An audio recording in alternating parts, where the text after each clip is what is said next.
Donc, on se retrouve ici avec la boîte du OnePlus 6 en version rouge, rouge brillant. Vous pouvez l'avoir en différentes couleurs, rouge, blanc, noir mat, noir brillant.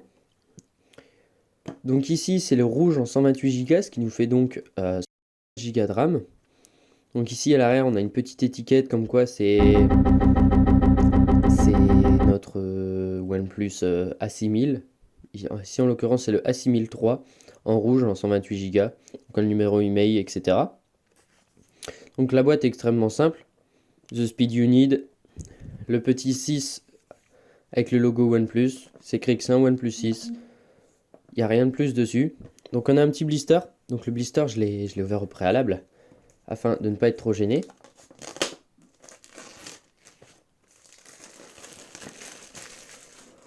Donc voilà.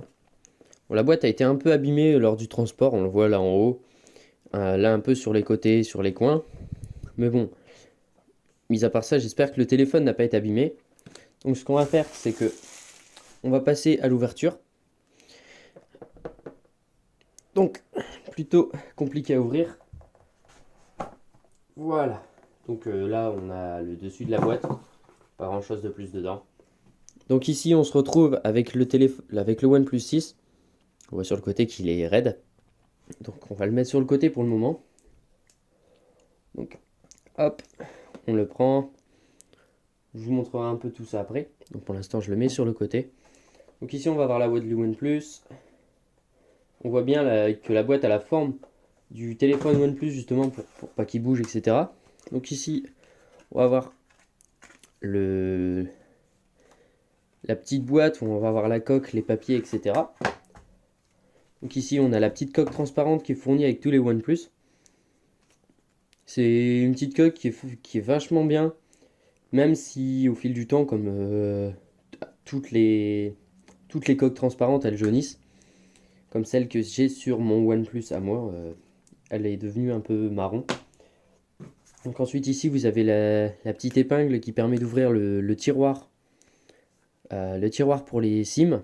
Donc le OnePlus 6, c'est un téléphone dual SIM, c'est-à-dire que vous pouvez mettre vos deux cartes SIM différentes dedans. Il va les accepter, vous allez pouvoir changer, envoyer des messages avec l'une ou avec l'autre, passer des appels avec l'une ou avec l'autre. Donc ça, c'est une petite notice avec des explications quant au téléphone. Vraiment pas grand-chose, mais c'est pour expliquer les boutons, comment l'allumer, etc. Voilà. Ensuite ici, on va avoir la petite fiche de contact pour les contacter si besoin. On a les petits autocollants OnePlus. Donc tout simple. Never Settle OnePlus et Shot on OnePlus. Et ici on a le mode d'emploi, le manuel d'utilisateur. Donc ça, vous le savez très bien, comme d'habitude, on ne va pas le lire. Surtout que j'ai déjà un OnePlus, donc je connais déjà à peu près le téléphone. Donc pour ce qui est du reste de la boîte, on n'a plus rien dedans. Donc ça, je le remets dedans. Je ne remets pas la coque puisque je vais la mettre sur le téléphone. Donc ensuite, dans la boîte, ce qui nous reste, on va avoir le câble. Que voici, qui est vachement bien rangé. Donc comme vous le voyez, c'est un câble en USB type C qui est même protégé avec un petit caoutchouc quand on l'achète. Donc c'est un câble USB type C qui est quand même assez long. Je vais vous le dérouler. Je vous déballe pas le tapis rouge, je vous déballe le câble rouge. Donc voilà, on a quand même un câble assez long. Ce qui nous permet, quand on est dans notre lit, etc., ou même quand on n'a pas forcément de prise à proximité, on peut quand même le mettre chargé assez facilement. Le câble, pour celui de mon OnePlus 6 que j'ai depuis quelques mois, est vachement costaud, il s'abîme pas. Que ce soit même ici, au niveau des prises USB, il n'est pas abîmé, il se croque pas. Franchement, il est vachement costaud. En plus, vous avez de quoi le re-ranger. Si j'y arrive.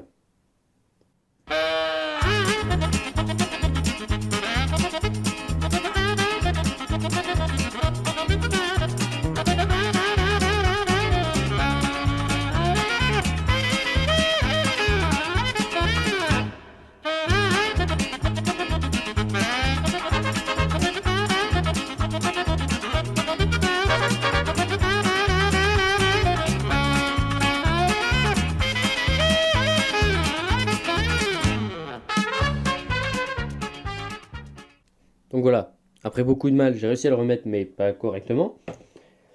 Et ensuite, pour terminer dans la boîte, on va voir le chargeur. Donc le chargeur peut vous paraître gros à première vue. C'est vrai qu'il est quand même assez grand dans la main, même sur une prise, ça fait quand même assez grand. Donc la particularité du chargeur, c'est que ça va être un chargeur en charge rapide, en dash. Le câble également va avec, en fait, c'est un câble dash également. C'est ce qui va vous permettre de charger votre téléphone ultra rapidement.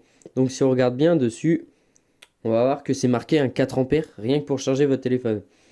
Avec le mien, avec le OnePlus 6, en une demi-heure, il est à peu près chargé de 0 à 100%. Donc c'est vraiment très pratique si vous n'avez pas le temps ou pour d'autres raisons. Donc il y a une petite protection autour, etc. à retirer. Donc voilà. Donc maintenant ce qu'on va faire, c'est qu'on va passer au téléphone. A tout de suite.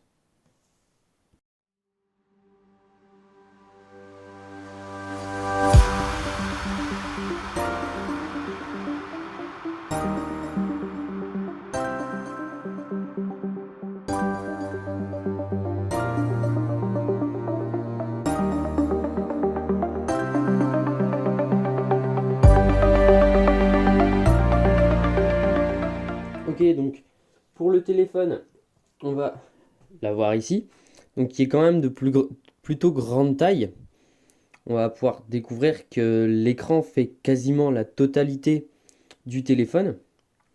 Donc pour ce qui est du visuel en général, on va avoir un rouge brillant qui reste tout de même magnifique,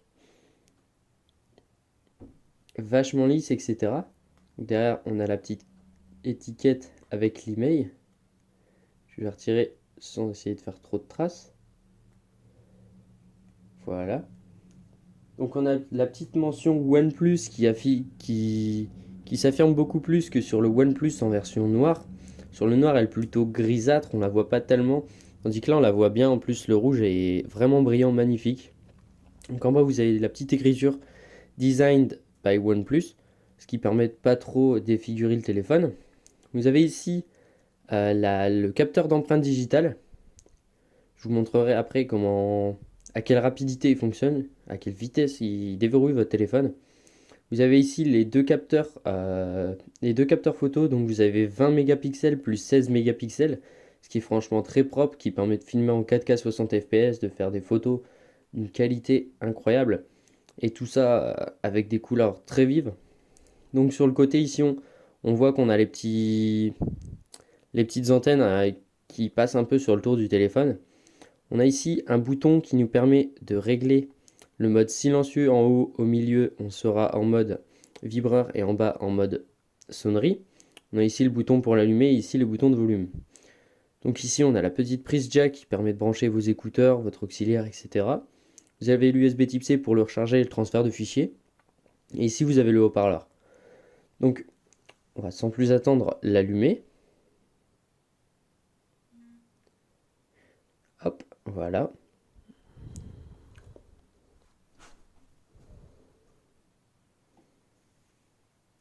Donc comme c'est le premier allumage, il risque d'être plutôt lent à s'allumer, même si en règle générale il est plutôt rapide à s'allumer, même à s'éteindre. Donc voilà, donc là on va pouvoir le configurer. Ce que je vais faire, c'est que je vais le configurer en accéléré et je vous reprends juste après.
Ok, donc nous voilà, la préparation du téléphone est terminée. Donc vous avez pu le voir dans l'accéléré, j'ai mis les données de reconnaissance faciale. Donc ce que je vais faire, c'est que je vais verrouiller le téléphone, hop, et je vais le mettre devant ma tête. Et hop, il est déverrouillé instantanément. Tandis que si je ne le mets pas devant ma tête, je vais devoir tracer le schéma et hop, instantanément. Donc on a un détecteur facial qui est vachement performant. J'ai essayé avec une photo. Ça ne fonctionne pas, ce qui vous permet d'avoir quand même un minimum de sécurité. Personnellement, sur le mien, je ne le mets pas, étant donné que si on prend mon téléphone, qu'on le prend directement devant moi et qu'on s'en va avec le téléphone, ça reste dangereux étant donné qu'on peut vous le voler assez facilement. Donc vous avez le fond d'écran hein, qui suit avec le téléphone, même si on peut l'avoir sur tous les OnePlus. Donc après pour la navigation, ça reste à peu près la même navigation que sur tous les téléphones de chez Android, hein. Ici on va pas avoir un bouton qui va nous permettre d'ouvrir le volet avec toutes les applications, on va juste avoir à glisser vers le haut, on va voir toutes nos applications. Par exemple si on veut ouvrir l'appareil photo, hop on l'autorise, on va ici pouvoir prendre les photos, on va ici pouvoir prendre les vidéos. Youp. Hop, voilà les vidéos en 1080p. On va pouvoir passer en 4K 60 fps. Voilà. Stabiliser, etc. Donc vous avez plusieurs modes pour les vidéos et les photos. Accéléré, ralenti, etc. Donc ensuite, ce que vous avez, c'est que vous allez normalement pouvoir régler les tailles d'écran, les tailles des icônes, pardon.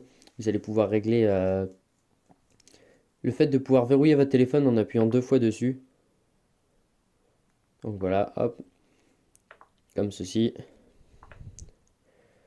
Donc ensuite, vous allez pouvoir régler les packs d'icônes, l'agencement de l'écran de l'accueil, c'est-à-dire si vous voulez du 3, 5 ou 4 icônes.